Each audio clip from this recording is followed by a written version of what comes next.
March 4th, 2012 is a date Damien cannot forget. The medical prescriptions and x-rays he keeps at home are a stark reminder of how his life was turned upside down in minutes. That day, an army arms depot in Pioth, in the heart of Brazzaville, exploded. The Congolese capital woke up to a loud thud and under a shower of debris. Damien's right eardrum was ruptured, and to this day he can only hear out of his left ear. Whenever I'm in a room and people are talking to me, I have to lean towards my left side because otherwise I can't hear anything. I can't hear out of my right ear, even though it looks normal. You can't see any damage because the damage is internal. My eardrum was punctured. Who's going to replace it now? Damien was on his way to visit an uncle when the blast happened. Instinctively, he began to run before lying on the ground in this alley. This place brings back bad memories. I had an appointment in Pioth, and as I was out walking, I heard explosions.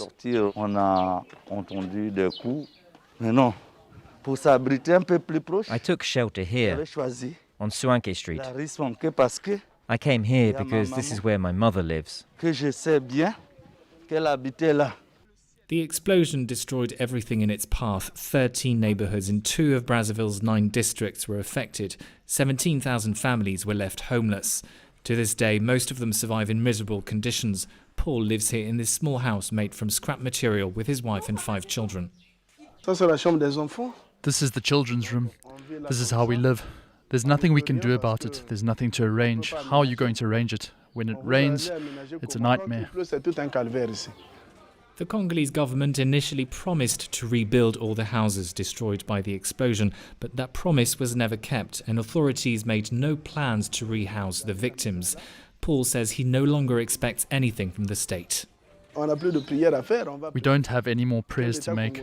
What are we going to pray for? The Congolese government can do whatever they want. They reign on heaven and earth, so let them be. Our parents, our old ones are dead now.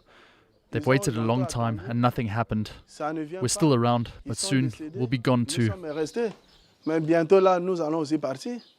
Some of the victims have not given up on their rights. Around 200 families illegally occupy these state-owned houses for want of a better alternative. They were evicted several times but have since been granted permission to stay. Steve has lived here since 2014. His situation is precarious because he's never signed a tenancy agreement. We were evicted, and then we held marches and demonstrations to express our frustration with the state. What we expect from the government is for them to take responsibility, to give us the money we need to rebuild our houses. Victims of the explosion have set up a collective to make their voices heard and negotiate with the government. Bruno Osete is its leader. At first, the government said they would rebuild all the houses. But it wasn't long before they realized it was too expensive. So they decided to not go down that road anymore and said that the money should be given to the victims directly so that they can rebuild their houses. Under pressure from the victims, the government finally released 1 billion CFA francs, around 1,500,000 euros, in December. It also promised another 6 billion CFA francs before the 4th of March 2022, but it is yet to give the money to the victims. The state giving money is a recognition of their own debt to the victims.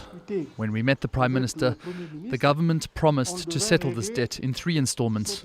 Paying the first billion was a show of goodwill, but it won't be enough. We're waiting for the other 6 billion as promised.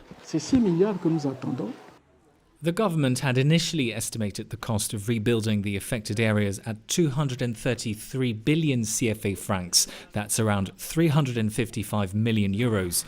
Neither the Prime Minister nor the government spokesperson responded to our request for an interview.